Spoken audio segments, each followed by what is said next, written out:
പൊതുവിൽ മലപ്പുറം ഉൾപ്പെടെയുള്ള മേഖലകളിൽ UDFന് ഒരു മേൽക്കൈ ഉണ്ടാകുമെന്ന് പൊതുവെ ഈ എക്സിറ്റ് പോളുകൾ പറയുന്നുണ്ട്.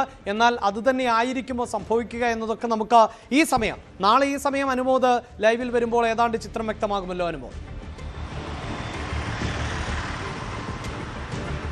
തീർച്ചയായും അഭിലാഷ്, രാവിലെ 10 മണിയോടെ തന്നെ നമുക്ക് മലപ്പുറം ജില്ലയിലെ പ്രധാനപ്പെട്ട നിയോജക മണ്ഡലങ്ങളെല്ലാം തന്നെ എന്തായിരിക്കും ഫലമെന്നത് പ്രേക്ഷകരിലേക്ക് എത്തിക്കാനാകുമെന്ന് ഉറപ്പാണ്. 16 മണ്ഡലങ്ങളാണുള്ളത്. 7 കൗണ്ടിംഗ് സെൻറ്ററുകളിലായിട്ടാണ്, 7 കേന്ദ്രങ്ങളിലായിട്ടാണ് ഇതിൻ്റെ കൗണ്ടിംഗ് നടക്കുക. ഏറ്റവും അധികം മണ്ഡലങ്ങളുടെ കൗണ്ടിംഗ് നടക്കുന്നത് മലപ്പുറം ഗവൺമെൻറ് കോളേജിൽ തന്നെയാണ്. ഇവിടെ കൊണ്ടോട്ടി, ഏറനാട്, മഞ്ചേരി, പെരിന്തൽമണ്ണ, മങ്കട, മലപ്പുറം എന്നീ മണ്ഡലങ്ങളുടെ കൗണ്ടിംഗ് മലപ്പുറത്തെ മുണ്ടുപറമ്പുള്ള ഗവൺമെൻറ് കോളേജിൽ നടക്കും. അതുപോലെ തന്നെ നിലമ്പൂർ, വണ്ടൂർ മണ്ഡലങ്ങളിലെ കൗണ്ടിംഗ് നടക്കുക നിലമ്പൂരിലെ അമൽ കോളേജിലാണ്. മറ്റൊരു പ്രധാനപ്പെട്ട കൗണ്ടിംഗ് സെൻറ്റർ വരുന്നത് തിരൂരങ്ങാടി 3 ഇടങ്ങളിലായിട്ടാണ് കൗണ്ടിംഗ് നടക്കുന്നത്. വേങ്ങര, വള്ളിക്കുന്ന്, തിരൂരങ്ങാടി മണ്ഡലങ്ങളുടെ കൗണ്ടിംഗ് തിരൂരങ്ങാടിയിലുള്ള KM മൗലവി മെമ്മോറിയൽ ഓർഫനേജ് അറബിക് കോളേജിലും തിരൂരങ്ങാടി ഗവൺമെൻറ് ഹയർ സെക്കൻഡറി സ്കൂളിലും തിരൂരങ്ങാടി ഓർഫനേജ് അപ്പർ പ്രൈമറി സ്കൂളിലുമാണ് നടക്കുന്നത്. അതുപോലെ തന്നെ താനൂർ, തിരൂർ, കോട്ടക്കൽ മണ്ഡലങ്ങളുടേത് തിരൂരിലെ പോളിടെക്നിക്കിലാണ് നടക്കുക. തവനൂർ, പൊന്നാനി മണ്ഡലങ്ങളുടെ പൊന്നാനി AV ഹൈസ്കൂളിലും. ഇതിൽ ഏറ്റവും പ്രധാനപ്പെട്ട നമ്മൾ കാത്തിരിക്കുന്നത് തവനൂരിലും പൊന്നാനിയിലും തിരൂരിലും എന്ത് മാറ്റങ്ങൾ ഉണ്ടാകും, എന്തായിരിക്കും ഫലം എന്നുള്ളത് തന്നെയാണ്. പ്രധാനമായിട്ടും നമുക്കറിയാം മലപ്പുറത്ത് UDFന് സമഗ്രാധിപത്യമാണെങ്കിലും 6 ഇടങ്ങളിൽ കടുത്ത പോരാട്ടമാണ് നടന്നതെന്നാണ് LDF അവകാശപ്പെടുന്നത്.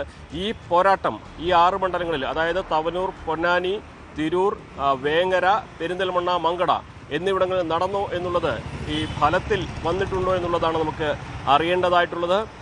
പ്രത്യേകിച്ച് പൊന്നാനിയാണ് അവരുടെ ഇടതുപക്ഷത്തിൻ്റെ എക്കാലത്തെയും വലിയ പ്രതീക്ഷ. മലപ്പുറം ജില്ലയിലെ 20 വർഷമായിട്ട് പാർട്ടി ചിഹ്നത്തിൽ മത്സരിച്ച് വിജയിക്കുന്ന മണ്ഡലം. അവിടെ ഇത്തവണ ഒരുപാട് അടിയൊഴുക്കുകൾ ഉണ്ടാകുന്ന സാഹചര്യമാണ് ഉണ്ടായിരിക്കുന്നത്. അതൊക്കെ ഫലത്തെ അട്ടിമറിക്കുമോ എന്നുള്ളതാണ് ഇടതുപക്ഷത്തിനെ ആശങ്കപ്പെടുത്തുന്ന കാര്യം. പക്ഷേ ഒരു 5000 വോട്ടിനെങ്കിലും വിജയിച്ച് കയറാമെന്ന കണക്കൂട്ടൽ തന്നെയാണ് ഇടതുപക്ഷത്തിനുള്ളത്. മറ്റു മണ്ഡലങ്ങളിലും തവനൂരിൽ നമുക്കറിയാം KT ജലീലിൻ്റെ 4ാമത്തെ അംഗം, 4ാമതും അദ്ദേഹം വിജയിച്ച് കയറുമോ എന്നുള്ളതാണ് അവിടെ പ്രധാനമായിട്ടും അറിയാനുള്ളത്. അവിടെയും ഒരുപാട് അടിയൊഴുക്കുകൾക്ക് സാധ്യതയുണ്ട് എന്ന് UDF പറയുമ്പോൾ അത് യാഥാർത്ഥ്യമാകുമോ ആ അടിയൊഴുക്ക് എന്നുള്ളത് അറിയണം. തിരൂരിൽ നമുക്കറിയാം താനൂരിൽ നിന്ന് മന്ത്രി V. അബ്ദുറഹ്മാൻ തിരൂരിലേക്ക് മണ്ഡലം മാറി എത്തിയതാണ് അവിടെ ശ്രദ്ധാകേന്ദ്രമാക്കിയിട്ടുള്ളത്. UDFൻ്റെ ഉറച്ച കോട്ടയാണെന്ന് അവർ അവകാശപ്പെടുന്നു. 7000-ഓളം വോട്ടുകൾക്ക് UDF മുന്നിട്ട് നിൽക്കുന്ന മണ്ഡലമാണ്. അവിടെ V. അബ്ദുറഹ്മാൻ സ്വന്തം നിലയിൽ സമ്പാദിക്കുന്ന അല്ലെങ്കിൽ നേടുന്ന വോട്ടുകളാണ് വിധി നിർണ്ണയിക്കുക. അബ്ദുറഹ്മാന് അത് സ്വന്തം ക്രെഡിറ്റിലുള്ളൊരു വിജയം തന്നെയാകും അദ്ദേഹത്തിന് വിജയിക്കാൻ കഴിഞ്ഞാൽ. എന്താണെങ്കിലും അതിന് പുറമെ വേങ്ങരയിൽ നമുക്കറിയാം മലപ്പുറം ജില്ലയിൽ വലിയ പ്രചാരണം, ഏറ്റവും ശക്തമായ പ്രചാരണം നടന്ന മണ്ഡലങ്ങളൊന്നാണ് വേങ്ങര. അവിടെ ലീഗിൻ്റെ ഉരുക്കുകോട്ടയായിട്ടുള്ള വേങ്ങരയിൽ KM ഷാജിയെ അട്ടിമറിക്കാൻ സബാഹിൻ്റെ ഈ നാടിളക്കിയുള്ള പ്രചരണം കൊണ്ട് സാധിക്കുമോ എന്നുള്ളതാണ് അറിയാനുള്ളത്. പ്രചരണത്തിലൊക്കെ രണ്ടുപേരും ഒപ്പത്തിനൊപ്പമായിരുന്നെങ്കിലും വിധി വരുമ്പോൾ വേങ്ങരയുടെ ഉരുക്കുകോട്ട ഇളക്കുവാൻ സബാഹിൻ്റെ ഈ പ്രചരണം കൊണ്ട് സാധിക്കുമോ എന്നുള്ള ചോദ്യമാണ് ഉയരുന്നത്. പെരിന്തൽമണ്ണയിലും നല്ല പോരാട്ടമായിരുന്നു.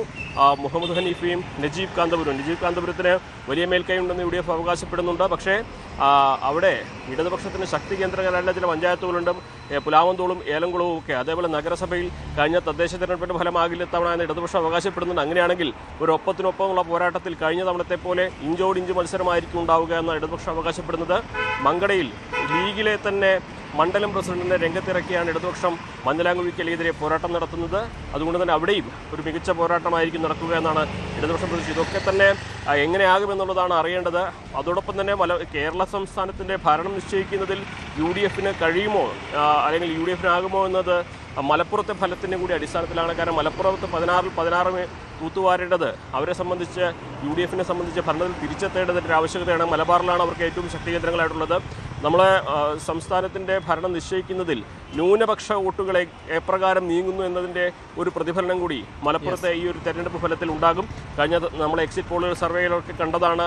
അവിടെ വലിയ തോതിൽ തന്നെ ന്യൂനപക്ഷങ്ങളുടെ ധ്രുവീകരണത്തിന് സാധ്യതയുണ്ട്. അതൊക്കെ തന്നെ ഈ നാളെ ഈ ഒരു സമയമാകുമ്പോഴേക്കും നമുക്കതിൻ്റെ കൃത്യമായൊരു ചിത്രം ലഭിക്കും. എന്നാണെങ്കിൽ നമ്മളും സർവ്വസജ്ജരാണ്.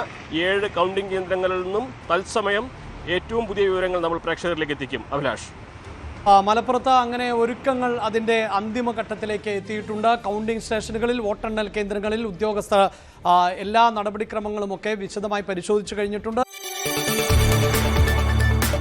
കൂടുതൽ വാർത്തകൾക്ക് News 18 Keralam YouTube channel subscribe ചെയ്യുക.